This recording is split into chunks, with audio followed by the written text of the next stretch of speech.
GKJ Mergangsan Yogyakarta mempersembahkan ibadah live streaming. Jam ibadah sebagai berikut. Dihimbau menggunakan pakaian yang rapi, tenang, dan khidmat dalam melakukan ibadah. Liturgi yang sudah dipersiapkan mohon bisa disesuaikan dengan kondisi masing-masing keluarga. Persembahan ucap syukur atau bulanan di rekening berikut. Donasi gugus depan COVID-19 GKJ Mergangsan di rekening berikut. Selamat beribadah.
Jemaat, selamat pagi.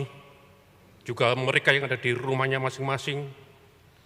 Marilah ibadah kita khususkan dengan pengakuan Tuhan yang menciptakan langit dan bumi adalah sumber pertolongan kami. Untuk itu, kasih karunia dan damai sejahtera dari Allah Bapa kita dan Tuhan Yesus Kristus ada pada jemaat sekalian. Amin.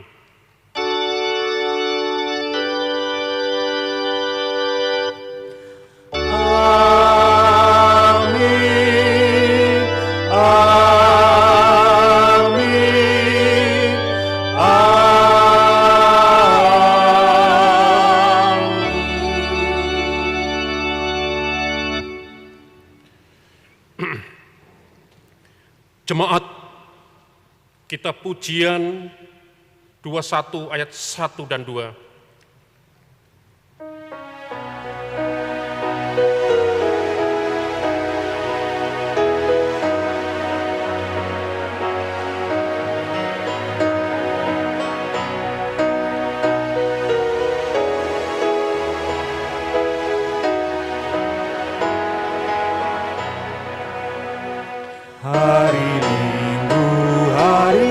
mulia, itu hari Tuhanku.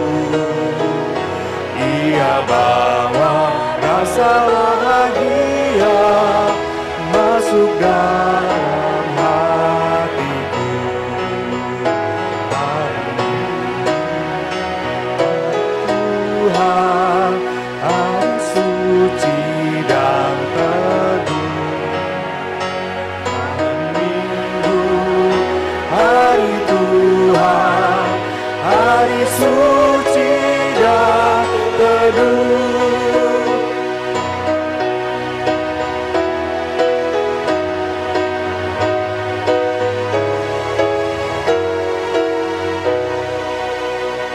Hari Minggu, hari istirahat bagi badan yang letih. Firman Tuhan turun bawa nikmat untuk hati yang sedih. Hari Minggu, hari Tuhan, hari suci dan teduh. Hari Minggu, hari Tuhan, hari suci dan teduh.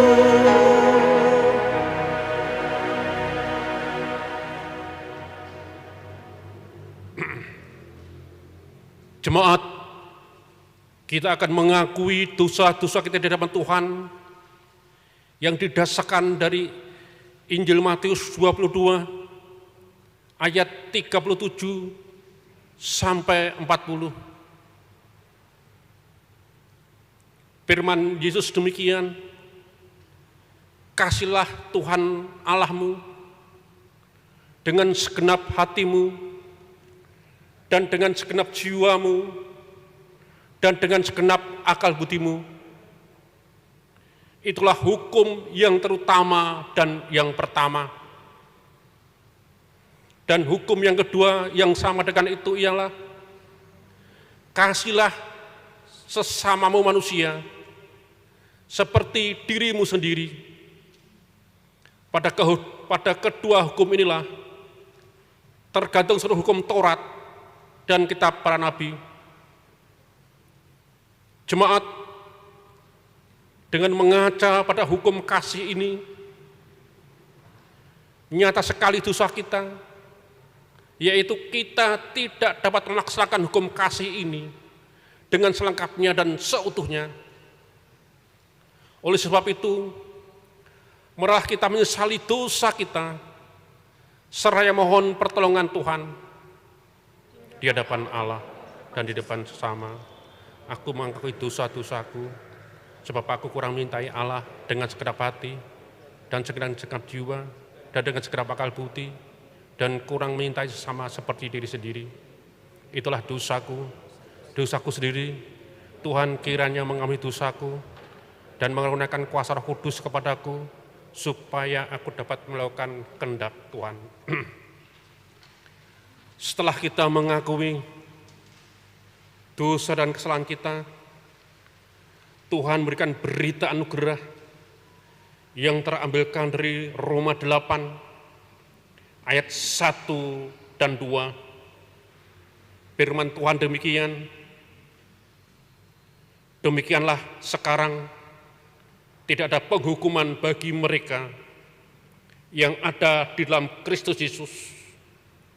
Roh yang memberi hidup telah memerdekakan kamu dalam Kristus dari hukum dosa dan hukum maut. Itulah berita anugerah.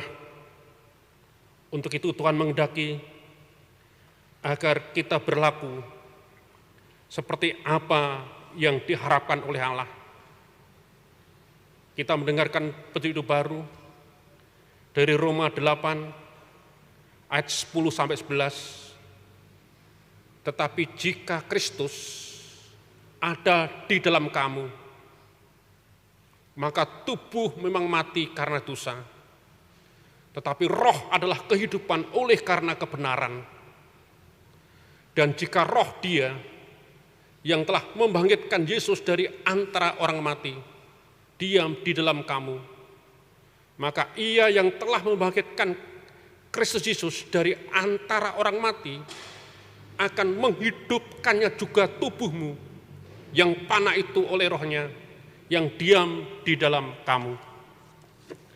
Marilah kita sanggupi dengan nyanyian kesanggupan dari KJ 340 ayat 1 dan 2 kita nyanyikan dengan berdiri.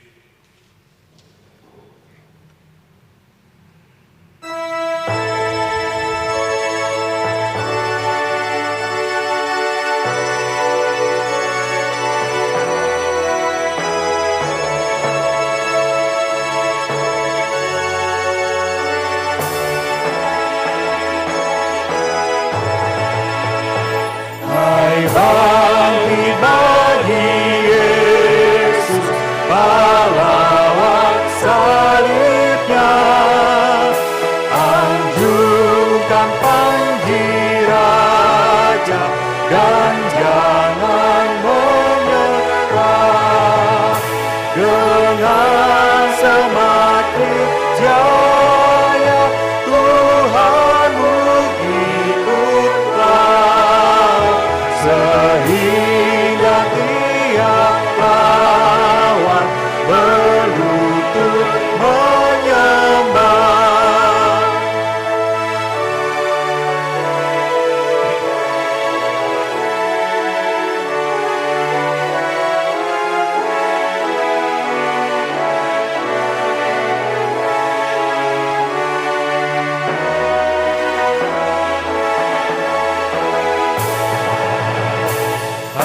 Bangkit bagi Yesus, dengar panggilannya, hadapilah tantangan, harinya inilah, dan Dia tak terbilang, pasukan kuasa gelap semakin berbahaya,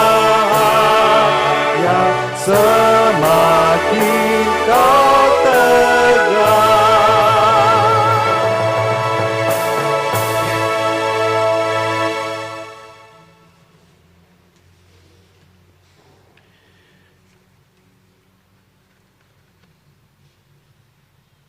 Kita menghadap Tuhan dalam doa. Saat ini jemaat-Mu yang hadir di tempat ini, juga jemaat-Mu yang mengadakan ibadah di rumahnya masing-masing, mengucap syukur atas berkat-Mu yang berupa kesehatan dalam kehidupan kami.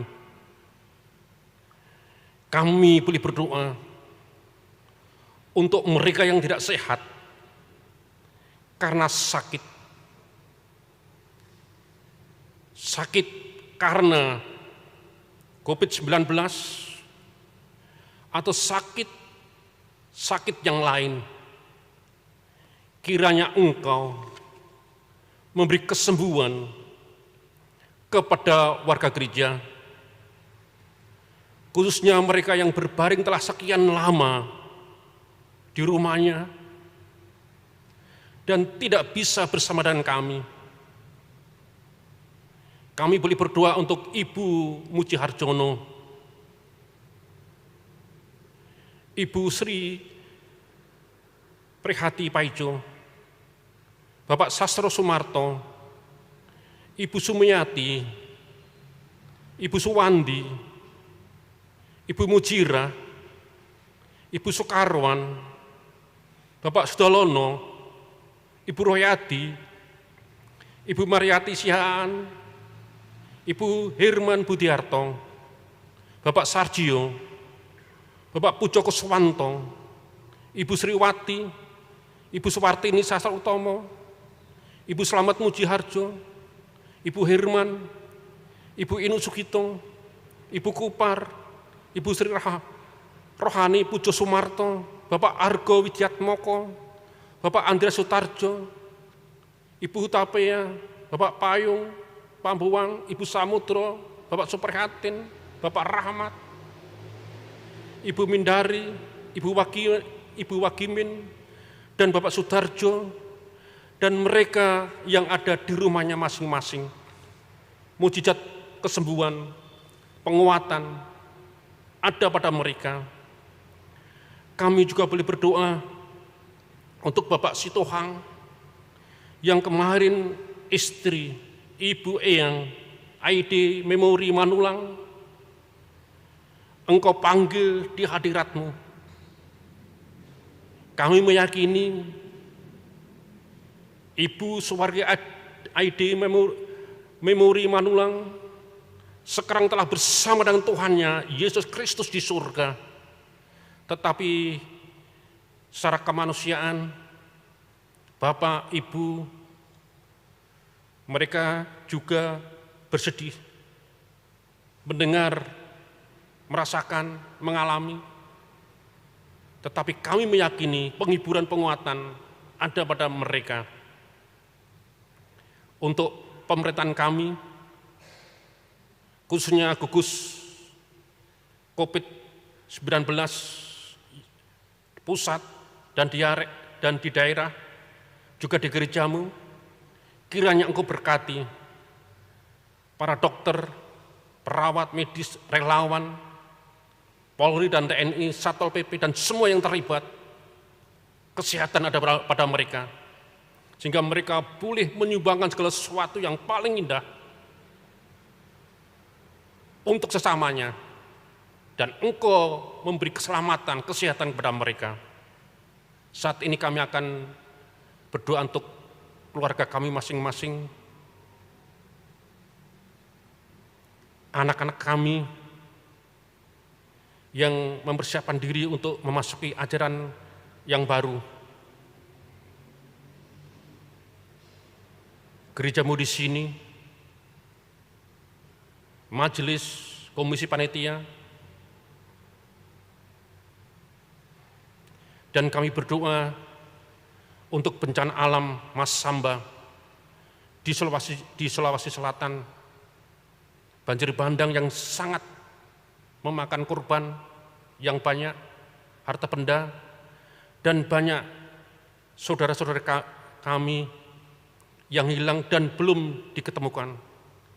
Kiranya Engkau boleh menggunakan SAR Basarnas dan semua yang terlibat untuk mencari, menolong sesamanya yang mengalami bencana alam di Mas Samba, Sulawesi Selatan. Kami akan mendengarkan firman-Mu. Roh Kudus mengurapi hamba-Mu dan kami semua. Firman boleh muncul dan terbit dari firman Allah yang hidup dalam diri Tuhan Yesus Kristus. Amin.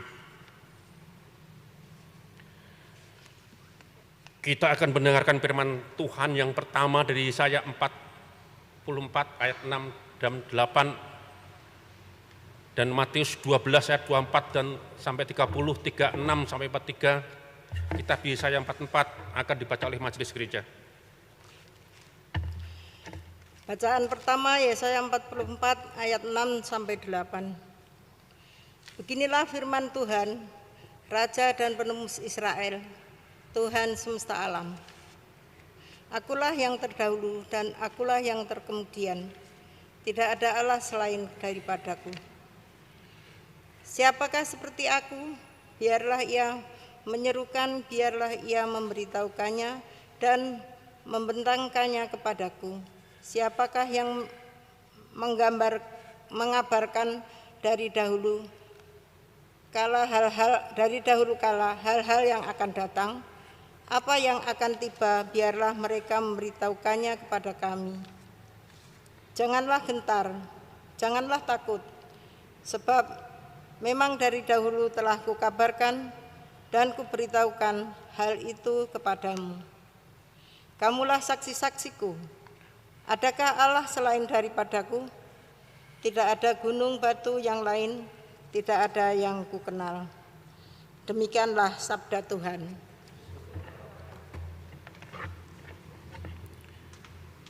Jemaat yang ada di sini juga yang ada di rumah,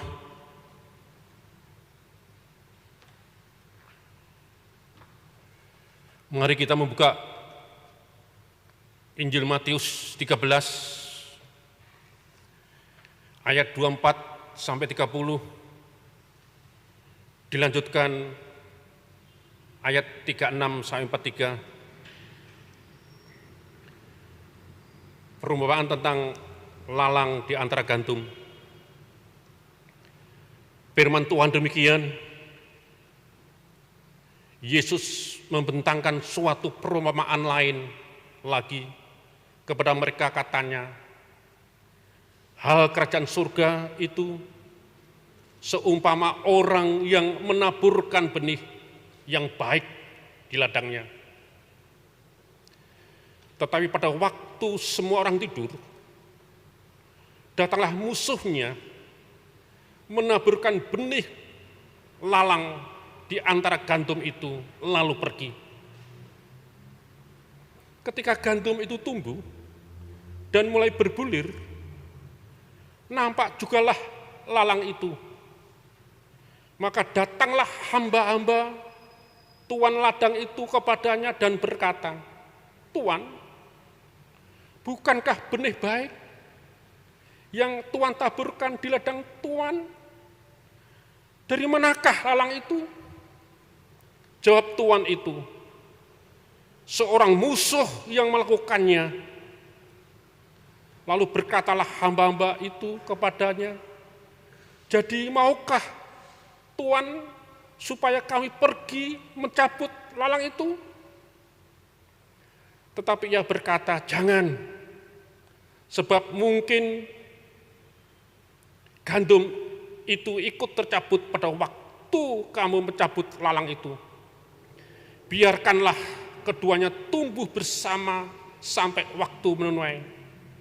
Pada waktu itu aku akan berkata kepada orang penuai, kumpulkanlah dahulu lalang itu dan ikatlah berkas-berkas untuk dibakar. Kemudian kumpulkanlah gandum itu ke dalam lumbungku. Penjelasan perumpamaan tentang lalang di antara gandum. Maka Yesus pun meninggalkan orang banyak itu lalu pulang. Murid-muridnya datang dan berkata kepadanya, jelaskanlah kepada kami perumpamaan tentang lalang di ladang itu. Ia menjawab katanya, orang yang menabur benih baik ialah anak manusia. Ladang ialah dunia. Benih yang baik itu anak-anak kerajaan, dan lalang anak-anak jahat. Musuh yang menaburkan benih lalang ialah iblis. Waktu menuai ialah akhir zaman, dan para penuai itu malaikat. Maka seperti lalang itu dikumpulkan dan dibakar dalam api, demikian juga pada akhir zaman.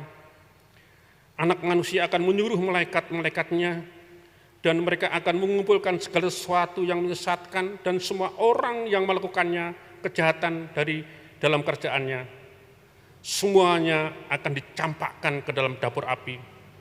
Di sanalah akan terdapat ratapan dan kertakan gigi. Pada waktu itulah orang-orang benar yang bercahaya seperti matahari dalam kerajaan Bapa mereka. Siapa bertelinga hendaklah ia mendengar. Jemaat yang berbahagia mereka yang mendengarkan firman Tuhan dan menghayati dan mengeterapkan kehidupannya. Haleluya.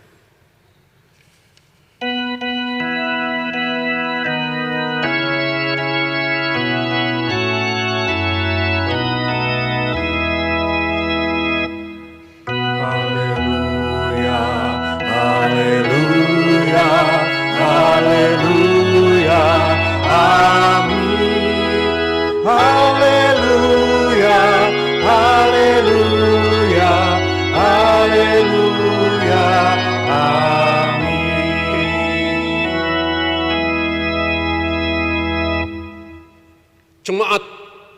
milik Tuhan Yesus Kristus. Saat ini banyak orang Kristen menghadapi pergumulan tentang COVID-19. Apakah ini datang dari Tuhan untuk mengingatkan manusia, atau datang dari siapa? Dari si jahat atau dari manusia? Banyak orang mengatakan, wah ini datang dari Tuhan untuk mengingatkan manusia atau akhir zaman akan dekat. Tetapi pada saat ini kita tidak mencari jawab dari kitab suci, yaitu tentang perumpamaan gandum dan lalang. Lalang di antara gandum. Nah, yang dimaksud lalang kok bisa bersama dengan gandum? Bagaimana? Kita tidak melihat, mungkin kita tahu istilah galma. Galma itu rumput liar yang mengganggu. Jadi rumput liar yang mengganggu. Nah, lalang dan gandum tumbuh bersama dengan akar yang saling melilit. Jadi akar gandum dan akar lalang saling melilit. Nah, kita tidak melihat jika mencabut yang satu, yang lain akan tercabut. Maka kita tidak melihat hal kerajaan surga seumpama orang yang menabur benih yang baik di ladangnya, benih yang baik di ladangnya, benih yang baik. Tetapi pada waktu semua orang tidur, datanglah musuhnya menabur benih lalang di antara gandum lalu pergi. Lalu ketika gandum itu tumbuh dan mulai berbulir, nampak juga lalang itu, maka datanglah hamba ke ladang dan tahu, dia berkata kepada tuannya, Tuan, bukankah benih baik dari yang Tuan taburkan di ladang Tuan? Dari manakah lalang itu? Dari manakah lalang itu? Jelas dari si jahat. Jelas. Tapi jawab Tuhan itu, seorang musuh yang melakukannya lalu berkata, lah hamba itu kepada, jadi maukah Tuhan supaya kami pergi menjemput lalang itu? Okelah Tuan, kami akan pergi menjemput lalang itu. Lalu apa kata Tuhan? Tetapi ia berkata, jangan, sebab mungkin gandum itu ikut tercabut pada waktu kamu mencabut lalang itu, karena akarnya saling melilit. Kalau yang satu cabut, lalang dicabut, otomatis gandum akar juga tercabut. Nah, dalam kehidupan dunia juga seperti itulah kira-kira. Saling mengkait. Ini dari mana? Dari Tuhan atau di luar Tuhan? Nah, tetapi Tuhan Yesus mengatakan, yang baik datang dari Tuhan, bukan yang jelek. Masa Tuhan menggunakan penyakit dan membunuh orang-orang yang tidak tahu? Tuhan kita, Tuhan Maha Kasih, Tuhan Maha Cinta. Maka kita tidak melihat di ayat selanjutnya, maka Yesus pun meninggalkan, lalu murid-muridnya datang dan berkata kepadanya, jelaskah kepada kami perumpamaan tentang lalang di ladang itu? Ia menjawab katanya, orang yang menabur benih baik ialah anak manusia. Yang menabur benih yang baik adalah anak manusia, Yesus sendiri. Ladang ialah dunia. Ladang itu dunia. Kita inilah ladang. Lalu ia menjawab katanya, orang yang menabur benih yang baik ialah anak manusia, ladang itu adalah dunia. Benih-benih yang baik itu anak-anak kerajaan. Benih-benih yang baik itu orang yang percaya kepada Tuhan. Kita ini benih-benih yang baik. Kita ini benih-benih yang baik karena yang menabur benih Yesus sendiri. Lalu dan lalang anak-anak jahat. Lalang anak-anak jahat yang tidak mengendaki kebaikan. Yang selalu mengganggu kebaikan. Musuh yang menabur benih, lalang ialah iblis. Lalu dari musuh yang menabur benih, lalang ialah iblis. Maka yang tumbuh ya iblis-iblis muda. Waktu menunai ialah akhir zaman, waktu menunai ialah akhir zaman, dan para penunai itu malaikat. Para penunai itu nanti malaikat pada akhir zaman. Maka seperti lalang itu dikumpulkan dan dibakar dalam api, demikian juga pada akhir zaman.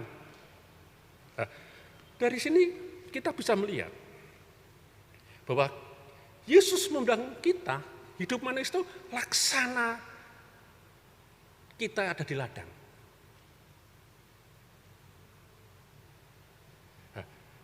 Kita ditanam di ladang dengan benih gandum yang baik. Kita dirawat oleh penabur yang baik itu. Kita dirawat, kita dipelihara oleh penabur itu.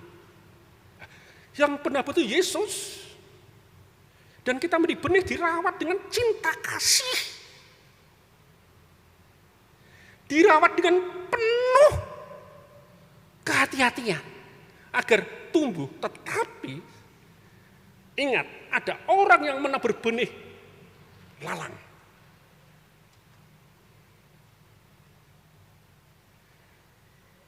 Tetapi benih gandum dijaga jangan sampai terlilit dan dikalahkan oleh ilalang. Yesus menjaga benih gandum yang baik itu. Yesus menjamin gandum itu dipupuk, diberi nutrisi, dipelihara, dan tidak akan kalah dengan lalang. Nah, dalam suatu kondisi yang sulit seperti ini, COVID-19 agaknya sekarang makin bertambah. Karena keteledoran kita tidak seringkali melalaikan protokol kesehatan. Kalau Tuhan sudah memberikan kita kesehatan, telah memelihara penuh dengan cinta kasih, tapi kita juga harus menjaga diri kita, juga menjaga diri orang lain. Karena apa? Karena ingat loh, iblis juga bekerja loh. Iblis juga bekerja agar benih gandum itu tidak tumbuh, yang tumbuh lalang. Jangan takut, Yesus memelihara kita. Yesus memberi kekuatan kepada kita. Nah, untuk itu marilah dalam situasi kondisi pada saat ini kita harus ingat sejarah ini. Saya baca sejarah, tapi saya tidak menyebut negaranya ya. Saya tidak mau menyebut negara karena saya baca sejarah itu. Jadi ada bioterorisme, ada istilah bioterorisme, itu saya baca bioterorisme. Nah, itu senjata biologi. Ini sungguh terjadi dalam dunia perang kedua. Sungguh terjadi. Tapi saya tidak menyebut negaranya. Jadi ada bioterorisme. Jadi bioterorisme.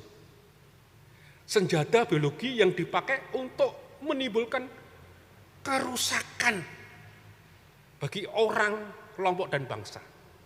Nah, negara itu datang membuat sumber air.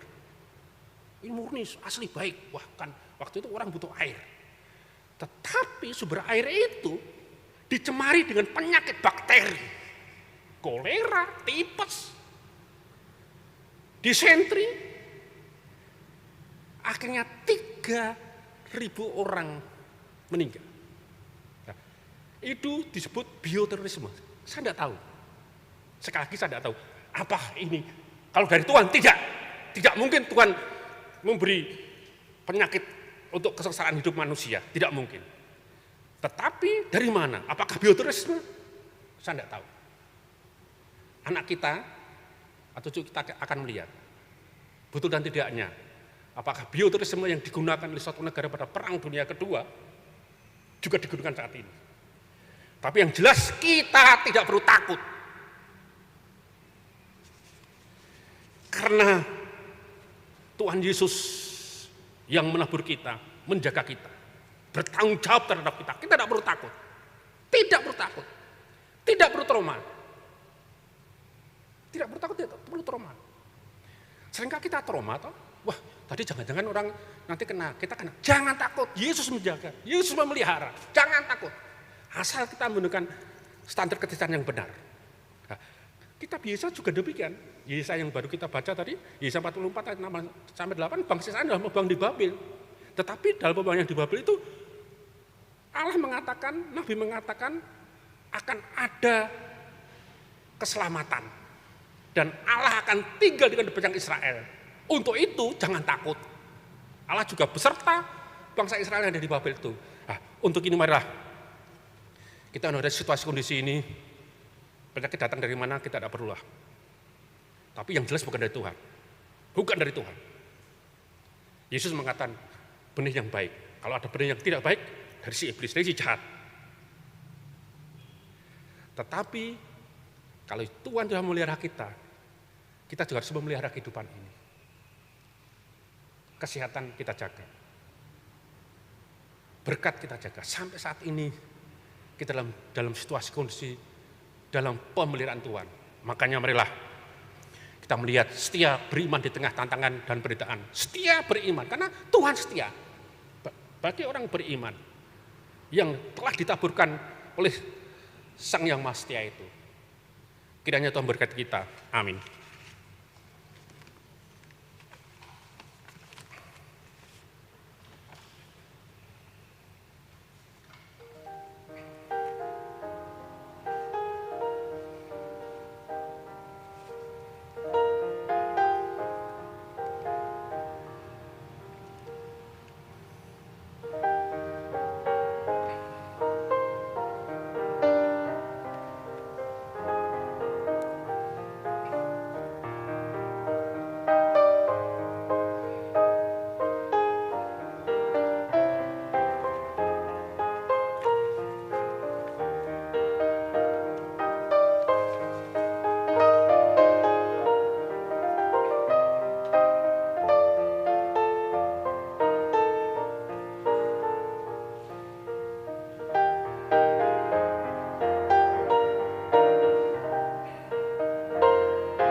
Kita berdoa untuk mengakui pengakuan iman rasuli. Kita berdiri untuk mengakui pengakuan iman rasuli. Aku percaya kepada Allah, Bapa yang Maha Kuasa, langit dan bumi, dan kepada Yesus Kristus, Anak yang tunggal Tuhan kita, yang dikandung dari Roh Kudus, lahir dari anak darah Maria, yang menderita di bawah pemerintahan Pontius Pilatus, disalibkan, mati dan dikuburkan, turun ke dalam kerajaan maut. Pada hari yang ketiga bangkit pula dari antara orang mati, naik ke surga, di sebelah kanan Allah, Bapa yang Maha Kuasa, dan akan datang dari sana untuk menghakimi orang hidup dan yang mati. Aku percaya kepada Roh Kudus, gereja yang kudus dan am, persekutuan kudus, pengampunan dosa, kebangkitan daging dan hidup yang kekal. Kami silakan duduk.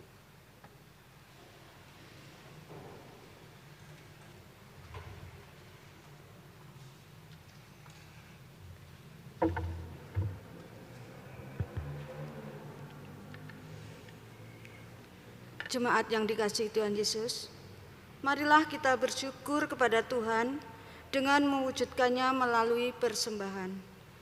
Firman Tuhan yang menjadi dasar pengumpulan persembahan diambil dari 2 Korintus 9 ayatnya yang ke-6 dan ke-7. Camkanlah ini, orang yang menabur sedikit akan menuai sedikit juga, dan orang yang menabur banyak akan menuai banyak juga. Hendaklah masing-masing memberikan menurut kerelaan hatinya, jangan dengan sedih hati atau karena paksaan. Sebab Allah mengasihi orang yang memberi dengan sukacita.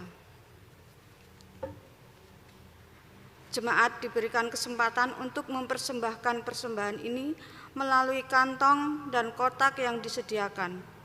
Pengumpulan persembahan diiringi dengan pujian dari Kidung Jemaat 450, baitnya yang pertama dan yang kedua, Hidup Kita yang Benar.